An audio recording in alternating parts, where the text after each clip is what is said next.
ficar em pé, querido, comigo.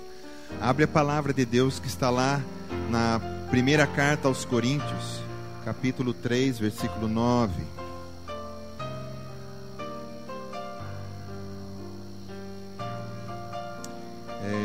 Primeira carta aos Coríntios, capítulo 3, versículo 9.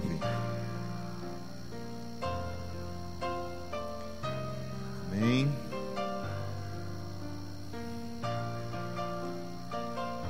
A palavra de Deus diz assim: porque de Deus somos cooperadores, lavoura de Deus, edifício de Deus sois vós. Eu vou repetir: porque de Deus somos cooperadores, lavoura de Deus, edifício de Deus sois vós. Obrigado, Pai, por essa palavra. Que o Senhor venha falar com as necessidades de cada um de nós essa noite. Que o Senhor venha acrescentar aquilo que ainda não temos. Que o Senhor venha fazer crescer nessa noite ainda mais a nossa fé. Que o Senhor venha ainda mais nessa noite, através da Tua palavra, nos lavar, santificar, purificar e fazer de nós verdadeiros filhos de Deus, que dia após dia vai sendo aperfeiçoado na Tua palavra, em nome de Jesus. Amém. Você pode se sentar. Oh, como é bom, né? Estar na presença do Senhor. É o lugar onde a gente entra, a gente não quer sair mais, não é? Sim ou não? Estou sozinho nessa? É o lugar onde a gente entra e não quer sair mais, na presença do Senhor. É como alguém que vestiu a roupa de mergulho, ele mergulhou nas águas, ele vai cada vez mais profundo e não quer voltar mais para cima. E assim é as nossas vidas, quando nós estamos na presença do Senhor. O nosso espírito quer estar na presença do Senhor o tempo todo. O nosso espírito não quer sair da sala do trono. E esse é o melhor lugar para cada um de nós. O lugar onde a gente nunca deve sair, da sala do trono, na presença do Senhor. E a coisa que nós nunca devemos parar de fazer é olhar para o Senhor e sempre estar dizendo: te amo tanto, Senhor, te quero tanto, meu Deus. Amém? Amém? Essa palavra aqui que nós lemos de 1 Coríntios 3:9, porque de Deus somos cooperadores, lavoura de Deus e edifício de Deus sois vós. Então aqui, é claro que eu estou pegando alguma coisa mais resumida, estou pegando só esse versículo, muitas coisas mais nós poderíamos ser para Deus, mas eu quero pegar esse raciocínio de Paulo, quero pegar esse versículo que Paulo está falando que ele e Apolo eram cooperadores, mas depois ele, do ponto e vírgula, ele fala para a igreja: lavoura de Deus, lavoura de Deus e edifício de Deus sois vós. Então, o que somos para Deus? Primeira coisa, diz assim: eu sou lavoura de Deus. Quando a gente fala de lavoura, do que a gente lembra? Plantação. E plantação, para que o homem planta alguma coisa? Para colher o quê? Frutos. Então, lavoura de Deus somos nós. Eu quero começar, né? Eu quero deixar o cooperador por último. Então, vou começar com lavoura de Deus. Então, lavoura fala de frutos. Então, o Senhor está dizendo para nós, através de Paulo aqui: olha, vocês todos são minha lavoura. E eu quero de todos vocês frutos. Olha para quem está do teu lado e diz: o Senhor quer fruto de você. O que a gente tem dado de fruto para o Senhor? Lavoura de Deus somos nós. Olha, a lavoura é de Deus, então quer dizer que Deus está mexendo na nossa terra. Deus está lançando semente. Deus está mandando a chuva, mandando a água. Para que Ele está fazendo isso em nós? Para que cresça algo e frutifique algo em nós, que é o fruto que vem do Senhor. Amém? Dentro de nós. O homem é formado do quê? Do pó da terra, não é? Não foi lá que Deus pegou a terra e fez Adão? E isso não é comprovado só pela Bíblia, mas também pela ciência. A ciência ratifica o que a Bíblia já falou, tá? Não é a Bíblia que ratifica o que a ciência falou. Porque a palavra de Deus, a criação de Deus, as coisas de Deus existiam antes da ciência, antes que o homem existisse. Então a Bíblia, na realidade, só ratifica aquilo que a Bíblia já falou. Somos feitos do pó. Se você pegar no corpo, você vai ver que tudo que tem no corpo tem na terra. Cálcio, ferro, fala mais coisa aqui, não lembro. Magnésio. Chocolate não. Eu de tanto comer chocolate, deve ter chocolate no corpo. Se nós somos feitos da terra, olha que interessante, Deus está lançando semente na terra. Porque Ele quer ver nessa lavoura os frutos crescer. Ele quer olhar para a chama viva. Vamos falar de nós aqui que estamos juntos aqui hoje. E Ele quer ver frutos sendo acrescido aqui. E fruto aqui, outro fruto lá. E a gente começa a lançar esses frutos. Para que tanto Deus possa colher, como os irmãos possam colher. Os meus irmãos que convivem comigo vão colher os frutos de Deus semeados em mim. Amém? Deus detesta árvore que não dá fruto. Quando Ele criou, Ele disse, olha, cresçam as árvores frutíferas e dê os seus frutos. As sementes de cada espécie dê os seus frutos. Jesus, quando Ele já estava para ser crucificado, né, Ele veio para Jerusalém. E quando Ele desce para Jerusalém, Ele vai chegar em Jerusalém, o que Ele encontra no caminho? Uma figueira. E a figueira estava tão linda, querido, aquelas folhas. Porque não sei se você sabe que o fruto da figueira, ela cresce conforme cresce a folha junto. Então Ele pensou, se tem folhas, e Jesus devia estar com fome, Ele diz, vai ter fruto. E quando Ele chega lá, o que aconteceu? Ela mentiu. Ô figueira mentirosa, né? Aí, ali prova que Deus não quer, querido, árvores que não dê fruto. Ele amaldiçoou a figueira e a figueira secou. Você vai ver que João Batista fala que o machado está posto à raiz das árvores. A árvore que não der fruto, o que acontece com ela? Não serve para nada, então lança para ser queimado. Então nós que estamos no caminho do Senhor, nós somos chamados como lavoura de Deus para produzir frutos. E tem muito irmão produzindo tiririca. Você conhece tiririca, né? Tiririca é uma praga que quando entra num terreno até desvaloriza. Aquilo é duro de matar, querido, porque ela brota por baixo, ela vai lançando bulbos ali, né? As sementes dela, que são bulbos, são carocinhos que vai lançando. E eu trabalhei muito no sítio, eu sei o que é querer acabar com tiririca. Ô, coisa difícil. E Deus não quer que a gente produza tiririca, querido. Tiririca não tem fruto. Tiririca é apenas uma erva, uma praga. O Senhor diz que nós somos lavouras e nós precisamos começar a dar os nossos frutos. Você vai ver que já que Jesus amaldiçoou a figueira, Ele chega em Jerusalém. E quando Ele chega em Jerusalém, Ele vai no templo.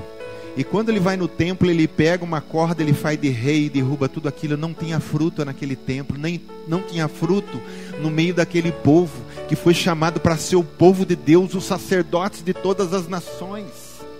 Eles só tinham a tradição, eles só tinham a religião, mas não tinham frutos de misericórdia. Você vai ver em Zacarias, em Isaías, em Ezequiel, em vários profetas, quando Deus vai falar assim, olha, eu detesto as suas festas, eu detesto os teus sacrifícios, eu não aceito nada que vem de vocês, as festas das luas novas, porque o órfão continua abandonado e as viúvas também. Os oprimidos estão sendo injustiçados e vocês que são sacerdotes, que são homens da lei, que é para colocar minha lei como justiça para todos, vocês estão falhando. Não tem fruto. Figueira estéril, bonita por fora, né? Como é que minha avó falava? Por fora bela viola, por dentro pão bolorento. Jesus já vai falar sepulcro caiado, bonito por fora, mas lá dentro tem um defunto. Então os fariseus e os judeus eram homens estereótipos. E por fora eles estavam tudo vestido, tudo bonito, tudo aquela coisa, oravam em voz alta, faziam e aconteciam, mas não tinham frutos por dentro. Então era apenas figueira cheia de folhas, mas sem fruto nenhum. Jesus não quer ser só a folha, querido, Jesus quer o fruto. Jesus não quer só a folha. Jesus não quer só que bata palma. Jesus não quer só que dê glória a Deus.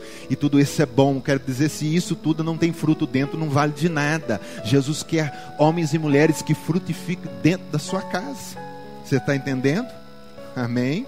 Isabel ficou grávida. Ela já era velha. A mãe de João Batista, né, que batizou Jesus. Ela ficou grávida e na sua velhice ela era estéril, foi um milagre de Deus. Ali nasceria o último profeta, João Batista. E Maria vai lá visitar ela. E quando Maria chega lá, o que Isabel fala para Maria? Sim, bendito é o fruto do teu ventre. Então Maria tem um fruto. Onde Maria tem um fruto? No ventre. Então nós temos que basear, nós temos que gerar frutos no poder de Deus dentro do nosso ventre, dentro do nosso espírito. Não é só Maria que carregou Jesus, nós carregamos. E Jesus fala, e Paulo vai falar assim para os Gálatas: meus filhos, por quem de novo sofro as dores de parto, até Cristo ser formado em vós. É o fruto de Cristo dentro de nós. E Maria foi gerada por José, perdão. Jesus foi gerado no ventre de Maria por José? Sim ou não? Por quem que foi? Por Deus, pelo poder do Espírito Santo. E João Batista no ventre de Isabel foi gerada por quem? Por Zacarias, por um homem. Então os frutos que Deus quer que nós geramos não são aquele que nós vamos produzir na carne, no relacionamento carnal, mas ele é um fruto que é entre Deus e eu. Ele vai me engravidar, ele vai colocar a semente pura aqui dentro e eu vou frutificar.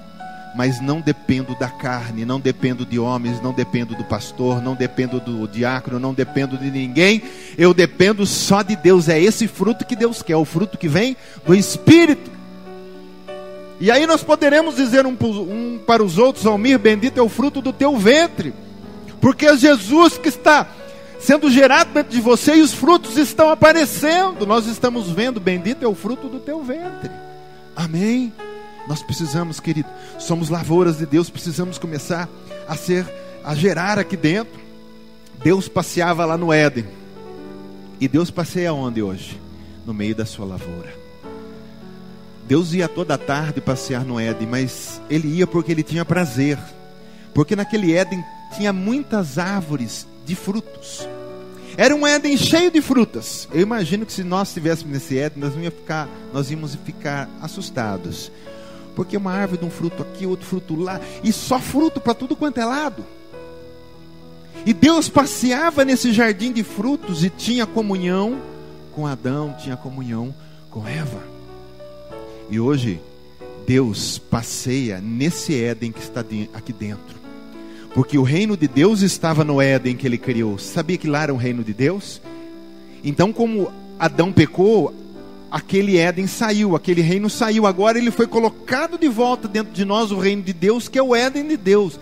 E Deus quer passear aqui. Mas Deus não quer passear num Éden onde não tem fruto nenhum, onde só tem árvores estéreis, ou onde só tem terra, não brota nada. Deus não tem prazer de andar em lugar assim. É por isso que nós temos que começar a frutificar. Porque assim Deus terá prazer de andar dentro do nosso coração e dentro desse Éden que está dentro de nós, essa lavoura abençoada. Amém? A confirmação, querido, que você entrou no reino de Deus não é porque você pertence à Chama Viva ou você tem uma carteirinha de membro. A confirmação que você entrou no reino de Deus é os frutos que você dá no reino de Deus, é a resposta que você dá ao chamado. Amém? Qual resposta você está dando ao chamado que Deus te fez? E resposta, estou falando de frutos. Quais são os frutos que nós estamos dando? A partir do momento que nós colocamos a mão no arado, a partir do momento que nós começamos a andar dentro do reino de Deus. Quais são os frutos que nós estamos dando? Então, nós precisamos frutificar. Tem irmão que até dá fruto, querido. Você sabe? Que até dá árvore. Mas que árvore? Aquela que Jesus amaldiçoou, locardos e abrolhos, só espinho, gente espinhoso, gente mal, sabe, crente feiticeiro, crente que pragueja, crente que fofoca, crente que deseja o mal para o outro. Esse fruto Deus não quer dentro de nós.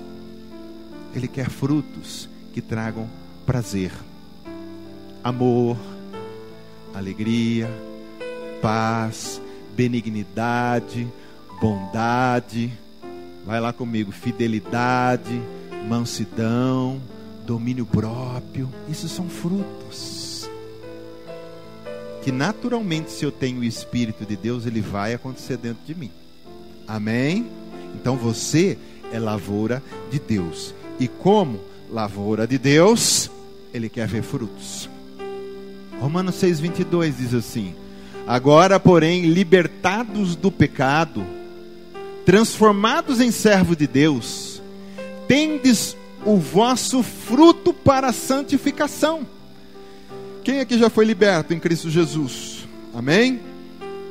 Então, você tem o fruto para a santificação dentro de você. E por fim, isso vai redundar lá na vida eterna, vai te dar essa vida, porque o salário do pecado é a morte, mas o dom gratuito de Deus é a vida eterna em Cristo Jesus, nosso Senhor. Fruto de santificação. Tem que começar, querido, a brotar. Tem que começar a sair essa florzinha. Tem que começar a ser polinizado. Isso aí tem que virar um fruto. Amém? Porque aí Deus vai ficar tão feliz com esses frutos. Você sabia que todo fruto tem um perfume, sim ou não? Pé de pêssego cheira gostoso. Não sei qual é mais. Jaca, então nem se fala, né? Quem não gosta de jaca. Os frutos têm perfume. Deus se alegra com esse perfume. Os irmãos que estão ao nosso redor. Como é gostoso você estar do lado do irmão que te dá prazer. Mas como é ruim também o irmão que, né, amargo, limão, que você não tem prazer de ficar perto dele. E você chega perto dele e o fruto dele é sempre assim, é só reclamação, é só, sabe, nada tá bom, e só reclama, e reclama disso, reclama daquilo, reclama da igreja, reclama do horário, reclama do tudo, sabe? Então a gente não tem prazer de ficar perto de quem não cheira bem, de quem não tem bons frutos. Mas como é gostoso estar perto do irmão, que você fala de Deus, ele corresponde, e você fala alguma coisa, ele fala assim, puxa irmão, em nome de Jesus nós vamos vencer, vamos lá, é isso aí, Deus está conosco, sabe? É esse tipo de fruto que nós temos que dar, é frutos de homens e mulheres de Deus, amém? Vamos continuar lá então.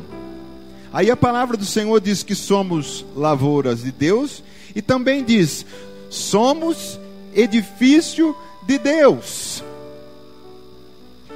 Edifício fala do quê? Se Deus diz que nós somos edifícios dele, para que ele quer esse edifício? Para ser morada. Então nós somos morada do Altíssimo, o qual o fundamento é Jesus Cristo. Amém? Então você é morada do Altíssimo.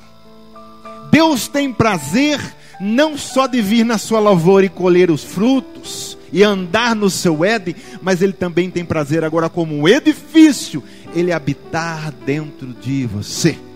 E eu falo a mesma coisa, como é ruim a gente ir numa casa, que essa casa não tem luz, essa casa não tem limpeza, essa casa, sabe, ali só tem mal, há um peso. Deus não tem prazer de entrar numa casa assim. Ele quer entrar numa casa que já foi lavada por Cristo, aonde ali, querido, tem paz, onde ali tem vontade da presença do Senhor. Nós somos edifícios de Deus, morada do Altíssimo, sois vós.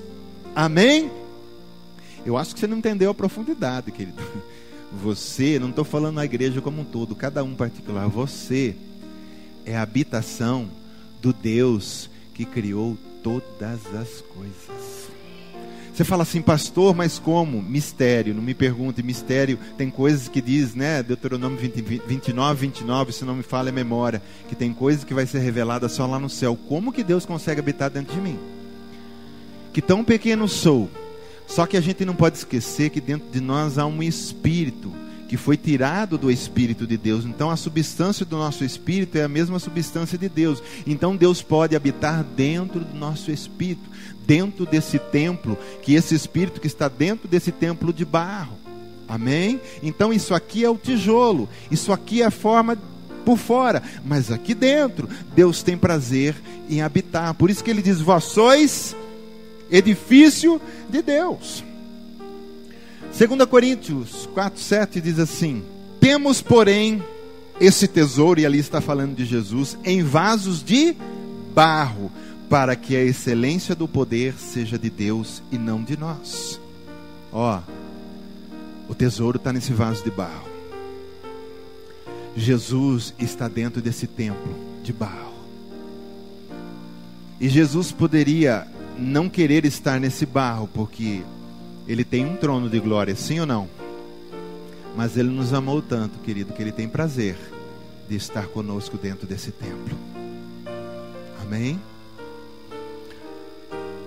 A Arca da Aliança, que estava no templo do Velho Testamento, a parte de baixo ela era formada de madeira de acácia. Embora ela fosse coberta com ouro, mas ela era madeira. Madeira fala do humano. Mas a tampa, onde simbolizava a glória de Deus, era feita de ouro puríssimo. Então nós somos a Arca de Deus, que temos sobre nós a glória de Deus, que temos dentro de nós a glória do Altíssimo, que habita dentro de nós. Então isso é um mistério. Deus diz que somos edifício dele e Ele quer habitar em nós. Amém? É nós que não nos ligamos nisso. Lá em Atos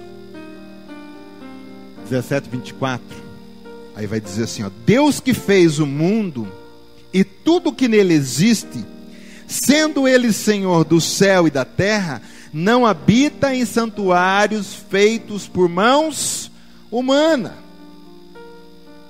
Olha o que Deus está falando. Eu não habito em santuários que homens fez. É que aí não está completando, mas a gente poderia completar como se Deus dissesse: mas eu habito no santuário que minhas mãos fez. Você foi feito por Deus, é nesse santuário que Ele quer habitar, não nesse santuário feito por homens.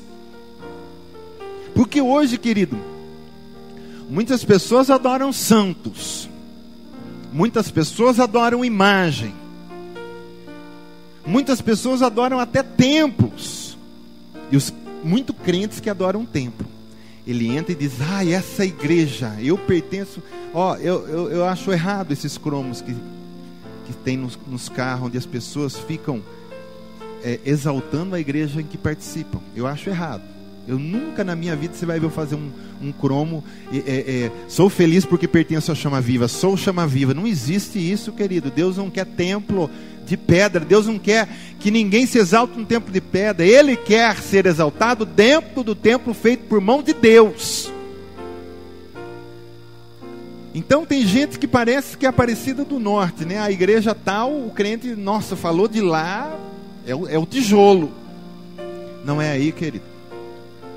O negócio é dentro de você. É você que é o templo de Deus. É você que é o santuário do Altíssimo. É em você que Ele quer habitar.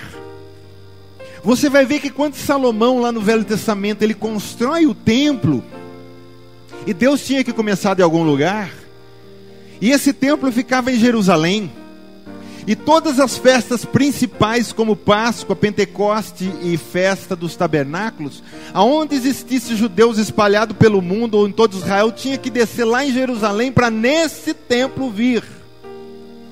E quando Salomão inaugurou, a glória de Deus encheu aquela casa. Mas Deus não estava interessado nessa casa. Ele estava pensando em Cristo Jesus lá na frente, que rasgaria o véu para que Ele pudesse agora habitar, não mais dentro do templo de Salomão, mas em cada coração que aceitasse Cristo Jesus. Amém? Porque o templo de Salomão não podia falar.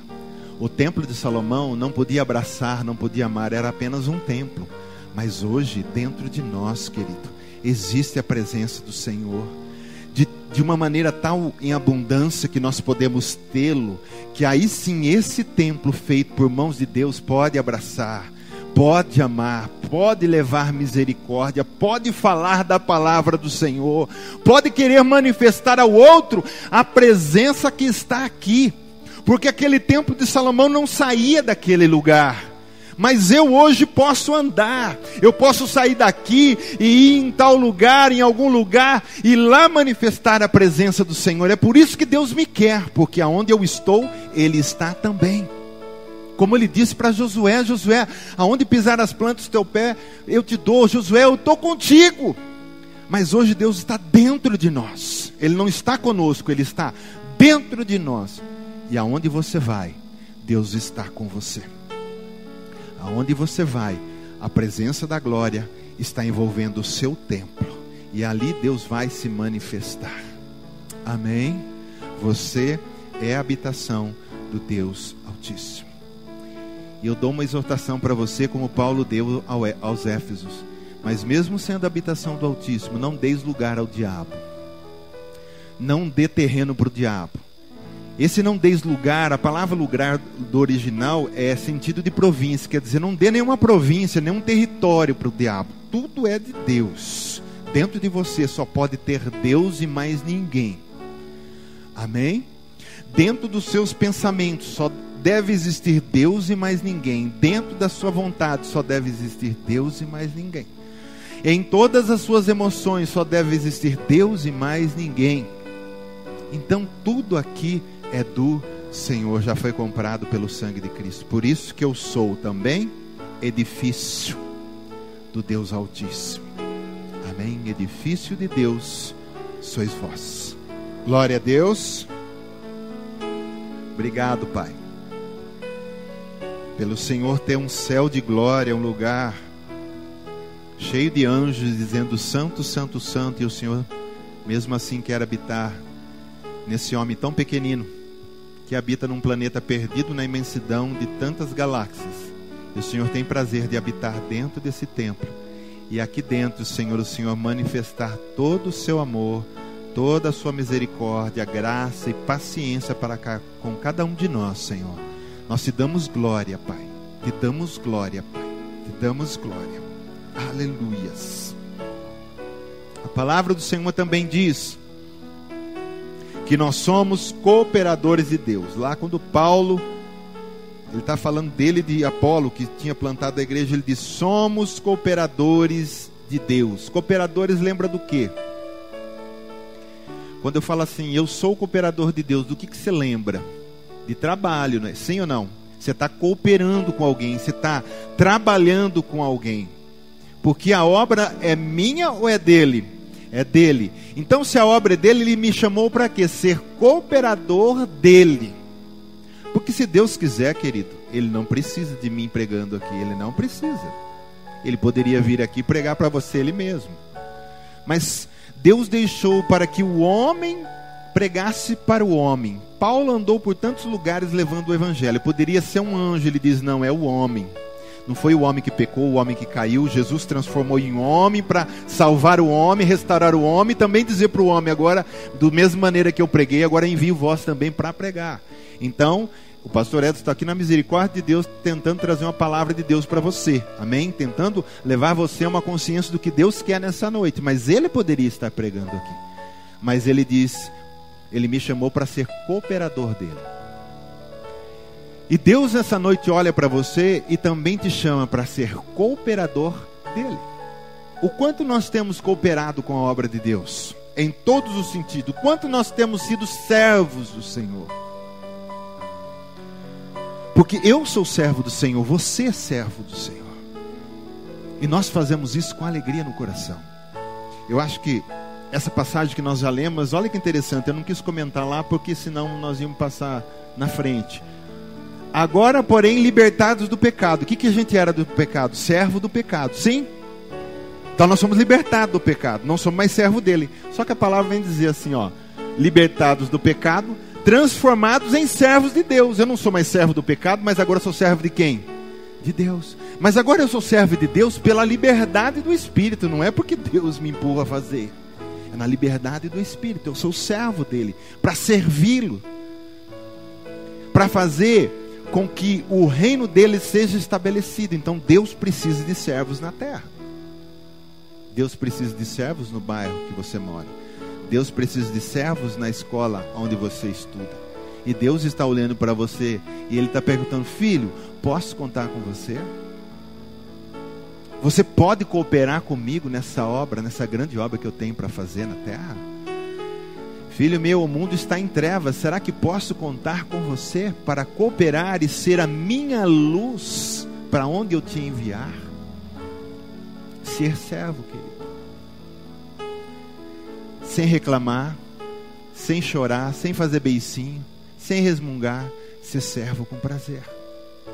Toda vez que você achar que está pesado, que está difícil, e até um trabalho para Deus está difícil, fecha os teus olhos e lembra de Jesus na cruz. Ali não estava fácil também não. Ali não estava fácil também não. 6 horas pendurado numa cruz e morrendo aos poucos, perdendo sangue aos poucos, perdendo as forças aos poucos. Ele poderia sair daquele lugar, porque quem pode segurar o Criador de todas as coisas em uma cruz com um preguinho? Fala para mim, quem poderia? Ele sairia de lá voando, querido. Mas ele quis ficar até o fim. Ele diz, ninguém toma a minha vida. Ele diz, eu a dou, e depois eu tomo de volta. E foi o que aconteceu. Então quando a coisa estiver, a gente achando, por quê? Mas eu sirvo o Senhor, porque isso, porque aquilo, querido. Jesus não prometeu que ia ser fácil, mas Ele prometeu que seria possível, porque Ele diz, eu venci o mundo, vocês também vão vencer. A palavra do Senhor na realidade vai dizer que nós somos mais que vencedores em Cristo Jesus. É por isso que eu posso ser um cooperador. Eu não sei se eu posso usar essa palavra, que ela é meio um cooperador de sucesso, mas não entenda sucesso como outras coisas que prego. Sucesso que você prospera naquilo que você vai fazer ao Senhor. Você pode, porque Jesus está com você. E tudo aquilo que você vai fazer, que é Ele que já colocou no seu coração, você vai fazer e aquilo vai progredir, porque é Deus que está fazendo em você. Você é um cooperador, e a gente coopera que jeito? Deixando Ele fazer em nós. Amém? Deixando Ele fazer em nós. Quando Estevão estava lá, como é que chama? No Sinédrio, e ele estava se defendendo porque prenderam ele, queriam até matá-lo e mataram ele, né? Querido, ele era um cooperador de Deus. A Bíblia diz que Estevão fazia sinais e prodígios e maravilhas. Um homem usadíssimo por Deus.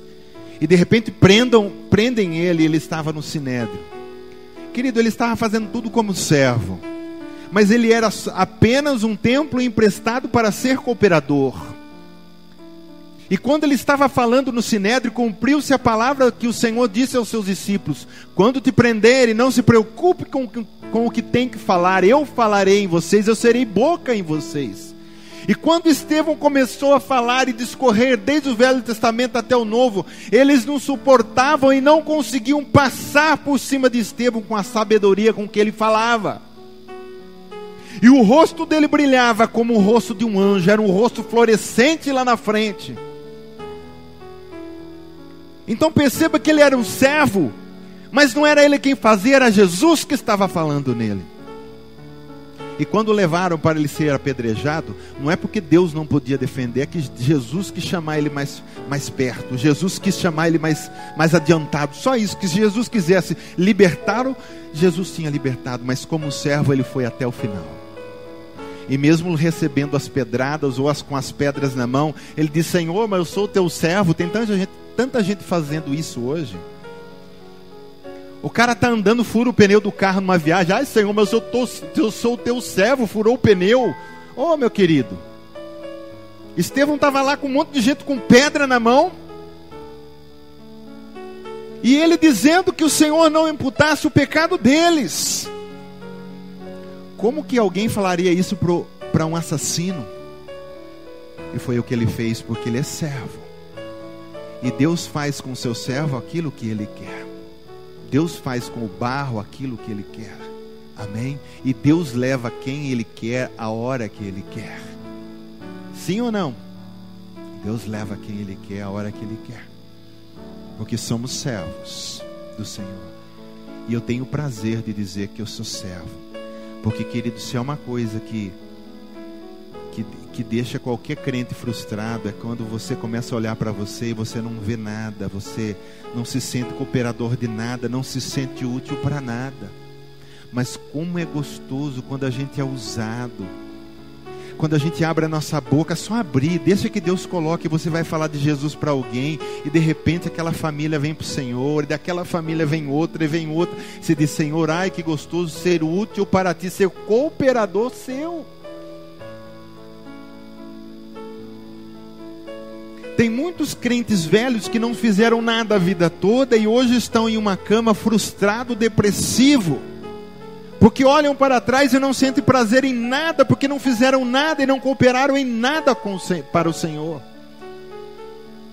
Então o que a gente tem que fazer hoje, amanhã, segunda, essa semana. Não vamos ficar esperando.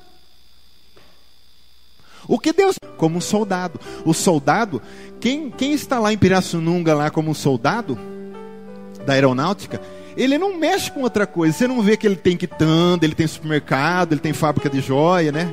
Não é, Almir? Ele não tem isso, ele só está lá pro exército. Todo dia ele levanta cedo, ele tem os seus exercícios, ele tem a sua aula teórica, ele tem a sua aula prática, e ele está lá à disposição. Não tem mais negócio as coisas da vida, agora é só os negócios do exército. E porque o Senhor te chamou como servo, com essa característica de soldado, agora é só as coisas de Deus. Você pode estar trabalhando, mas você está pensando nas coisas de Deus. O Alex, que é um rapazinho que é muito usado por Deus na evangelização.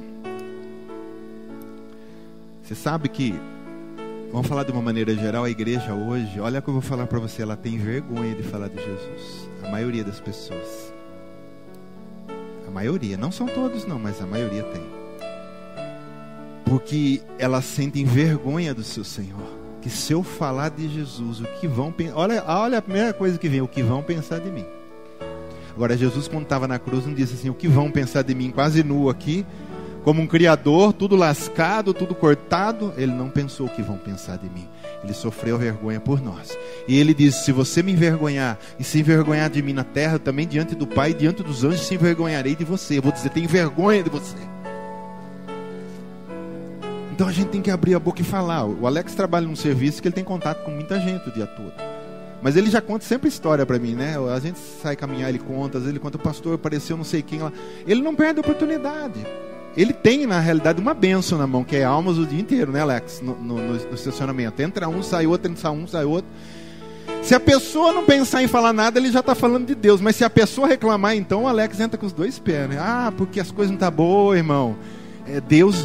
Com Deus você pode. Olha, entrega a sua vida para Jesus. Ele pode todas as coisas. Ele venceu a morte. E aí vai. O servo não se preocupa. Ele está lá para servir, para falar. A boca que Deus me deu é para falar a palavra do Senhor. Você sabia que em primeiro lugar é mais para falar a palavra do Senhor e depois as outras coisas? Não é para a gente ficar falando abobrinha, não é para outras coisas, contar piadinha, não. A boca foi feita, ela é santa para falar a palavra de Deus. Como servo, você usa a sua boca e sirva ao Senhor com tudo que há em você. Com as tuas mãos, sorriso. Você sabia que um sorriso ungido, querido, arrebenta qualquer coração. Você não precisa nem falar nada, você dá um sorriso ou um bom dia cheio de Jesus. A pessoa vai falar, puxa, o que é isso? A pessoa quase cai na unção, né? Fala, nossa, que bom dia. Não é? Sorriso no rosto. Expressão de Cristo Jesus. Esse brilho. Moisés teve esse brilho no rosto quando subiu no monte. Por que nós não podemos ter esse brilho de Jesus? Amém? E falar do Senhor. Jesus foi o exemplo maior, querido, de servo, cooperando com o plano do Pai. Lá em Filipenses vai dizer assim: tendo em vós o mesmo sentimento que houve em Cristo Jesus. Que sentimento? Sentimento de servo. Diz assim comigo, sentimento de servo. Porque é isso que vai falar ali agora, ó. Pois ele, subsistindo em forma de Deus, não julgou como usurpação ser igual a Deus. Antes a si mesmo se esvaziou, assumindo a forma de servo. Aí eu olho esses pastores hoje, que acho que são superstar, e dá vontade de pegar uma bomba santa, ungir bastante, e explodir no altar onde ele está. Lá onde ele vai pregar, meu querido, esconder uma bomba e apertar um botão. O cara, ele não quer ser servo, ele quer ser servido. Você vê pastores que ficam controlando as pessoas, e as pessoas tudo em volta como robô, achando que ele é um Deus. Que se ele pingar o suor no chão, vem correndo um monte de gente para lamber, brigando, porque aquele suor é santo. É claro que eu estou exagerando, mas esses dias tem um vídeo assim que o pastor enxugava o rosto e dava, as pessoas saíam com o lencinho chorando. Ai, porque é unção.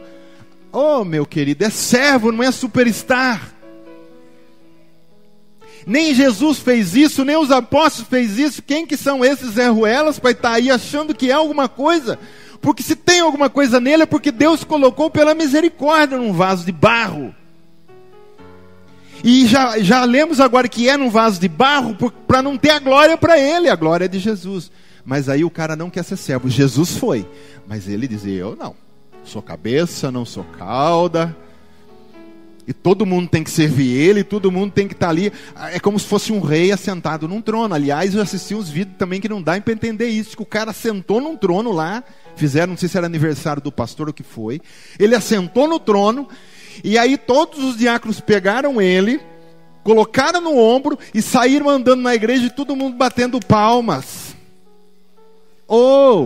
Aonde a gente vai parar? Que Deus servos. A nossa geração não é geração de servos. Ninguém quer servir nem ao irmão, nem a Deus, nem a nada. Então esses pastores que ficam aí com superstar, com super poderes, e as pessoas, querido, isso está enganando, porque as pessoas não querem mais servir hoje. Vai você, deixa o outro que vai.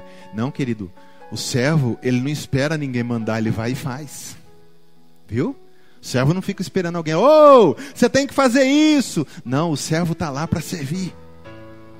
Então ele se esvaziou assumindo a forma de servo.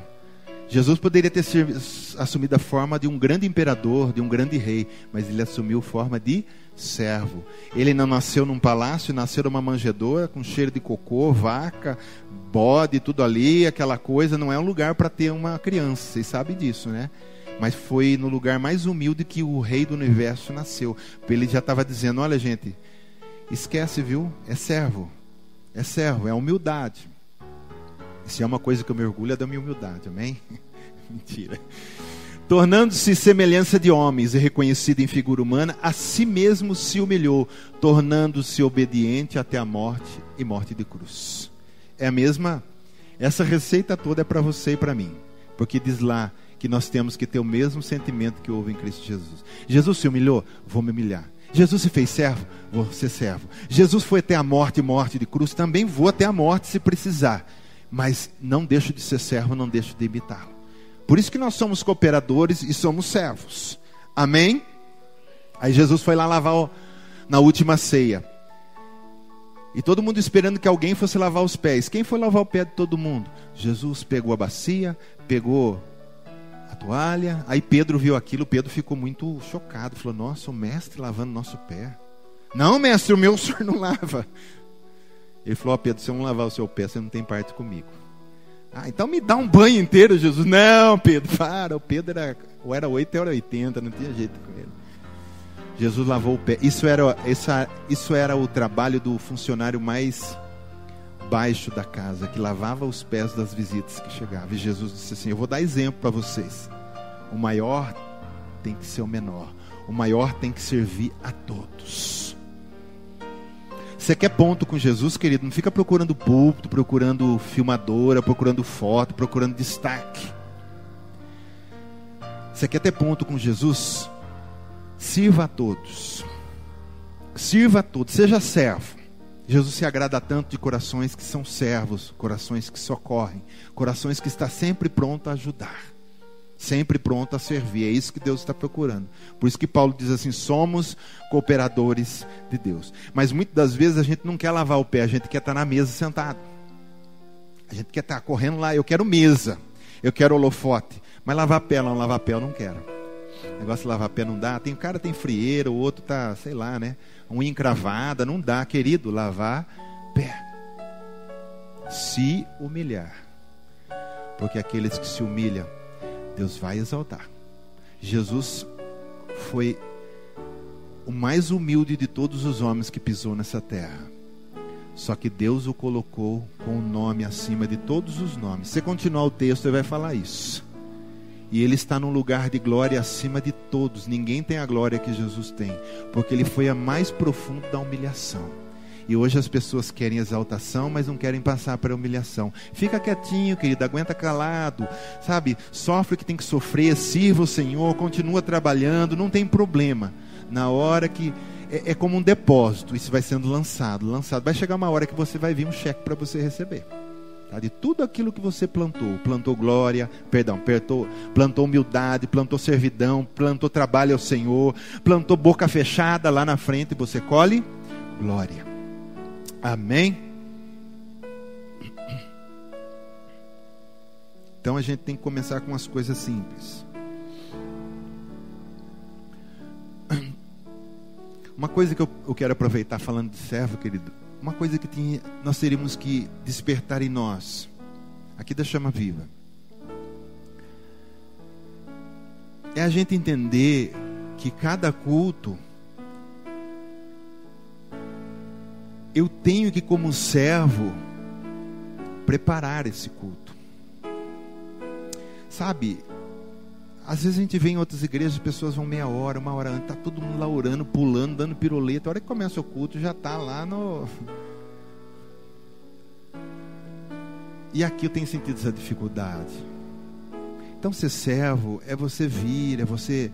Mas não quero que você venha para adorar. Adorar a gente adora depois. Eu quero que você venha como servo antes do culto para clamar, chorar, para que Deus derrame misericórdia, graça, cura, libertação, para que naquele culto muitos, que o diabo vai criar situações para que ele não venha, você chorando ali, Deus vai quebrar aquele diabo e aquela pessoa vai vir naquele culto. Se você não pode, a gente sabe que não pode, mas querido, domingo ninguém trabalha. Pelo menos acho eu que ninguém trabalha. Se tiver alguém que trabalha, tá. Por que a gente não pode vir? Eu não estou falando. Eu cheguei hoje 5h30. Mas você pode chegar 6h30. Você pode chegar 6h15. Eu estou falando de servo, de servir. Não estou falando de fazer um favor para mim. Porque esse peso é Deus que tem cobrado de mim. E se eu não falo para você, a coisa fica sobre mim. Eu cheguei 5h30. Quem chegou junto comigo certinho no mesmo horário? O Anderson. O Anderson estava lá. Aí ele chegou, querido, olha que coisa bonita. Não estou puxando sardinha não, meu irmão. Depois você me dá 10, está tudo certo. Mas a gente tem que, a Bíblia diz honra para quem merece honra. A Bíblia fala isso. E é claro que tem muitos irmãos aqui que poderiam elogiar outros, que eu estou falando dele porque eu estou lembrando de hoje. E de outros dias também, né? Mas ele chegou 5h30 junto comigo. Aí eu cheguei e fui me dobrar para orar aqui. Ele arrancou todas as cadeiras, põe assim, pegou o pano lá, passou em tudo, varreu, botou tudo no lugar e jogou-se de joelho e ficou aí. Então, eu pedi para você alguma vez vir para a igreja? Não. Pedi alguma vez para você vir 5h30? Não. Por que ele vem? Ele já entendeu o coração de servo. Então ele tem um coração de servo. Agora eu não posso também impor um coração de servo do Senhor, mas eu estou tentando despertar um coração de servo. Não é? E às vezes são as pessoas que menos poderiam estar aqui e estão. Agora acho que ele está, por causa do serviço, está mudando, não sei. Mas quando ele trabalhava, querido, terça-feira, ele estava aqui bem antes. Quinta, ele saía às 6 horas do serviço, tomava banho. Que hora você chegava aqui? 1 hora antes, 1h30, 1h15 antes, ele estava aqui. Mas ele era funcionário. E às vezes a gente tem como é que posso dizer? Umas vantagens, a gente não tem esse coração de servo. A Ana, o Mauri, todo o culto, 40 minutos estão aqui. Hoje chegaram, 40... Tá. O Mauri sofreu um acidente na perna de moto. O Mauri se botou de joelho e ficou aí de joelho. Já chegou e botou o joelhão no chão. Então essas coisas, Deus se agrada desse tipo de coração de servo. Então, a gente precisa, querido, a igreja só vai ser aquilo que nós clamarmos por ela. Se a gente não clamar, não chorar, não vier antes, se derramar diante do Senhor e pedir: Senhor, manda as almas nessa noite, Senhor, todos aqueles nessa noite que têm enfermidade, cura, Senhor, aquele que precisa ser liberto, seja liberto, Jesus. Porque a obra não é minha, é dele. Graças a Deus que não é minha, é dele. E eu estou aqui também para servir a ele. Mas nós temos que servir junto, querido. Esprema lá um pouco domingo, de terça não, porque terça já é oração, a gente já chega aqui, mas na quinta, tenta vir mais cedo, sabe? A gente precisa ser servo. Eu estou falando de uma coisa simples, tá? Vim um pouco antes para orar. Não é uma coisa tão difícil. Agora, se você tem alguma coisa que te impeça, Deus sabe do seu coração quando você não pode vir. Mas Ele também sabe quando você pode, você não vem. Amém? Porque, olha, nós não somos voluntários. Nós somos servos. Você sabe a diferença entre voluntário e servo? Voluntário é aquele que diz assim, eu vou, eu estou aqui, ajudo. Só que o voluntário não tem compromisso. O voluntário, a hora que você pedir um pouquinho a mais daquilo que ele se pôs a voluntariar, ele diz, não, então não quero mais, estou indo embora. O voluntário, ele é assim. O voluntário, você precisa ficar mostrando. O servo chamado não precisa falar, ele está lá, ele sabe da necessidade. É uma diferença tão grande entre voluntário e servo. Você não vê que às vezes acontece algum acidente, algum prédio que cai, terremoto? Tem os voluntários. O voluntário, ele não tem compromisso, ele se voluntaria lá, mas se ele quiser parar, ele para. Ele é um voluntário. Agora o servo não, querido, o servo vai lá, o servo fica, não precisa ninguém falar. Então, servo e voluntário é bem longe. Você não é voluntário de Deus, você foi chamado, você é servo. Amém? Para participar da obra de Deus. Depois Deus dá um galardão, né? Olha que bênção. Nós nem merecíamos nada, mas ainda mesmo assim Ele vai dar um galardão. Ele vai dizer, servo bom e fiel. Fosse fiel no pouco, agora eu vou te colocar no muito. Querido, se você não vai ser fiel no pouco, não esqueça do muito, viu? Deus não dá muito, Deus primeiro dá o pouco, para ver a sua fidelidade. Se no pouco, passando luta, com dificuldade, você continua sendo servo do Senhor, de boa qualidade, vai chegar uma hora e falar, filho, agora eu vou te colocar no muito. Então vai chegar a hora do muito, viu, querido? Mas seja fiel no pouco. Seja fiel no pouco. Amém? E vamos concluir então. Querido, a palavra então que nós lemos nessa noite, porque somos de Deus, porque de Deus somos cooperadores, lavoura de Deus, edifício de Deus sois vós. Então dê frutos, como lavoura. Como edifício, seja habitação pura de Deus. E como cooperador, seja servo do Senhor. Amém? Amém, querido? Vamos nos colocar em pé.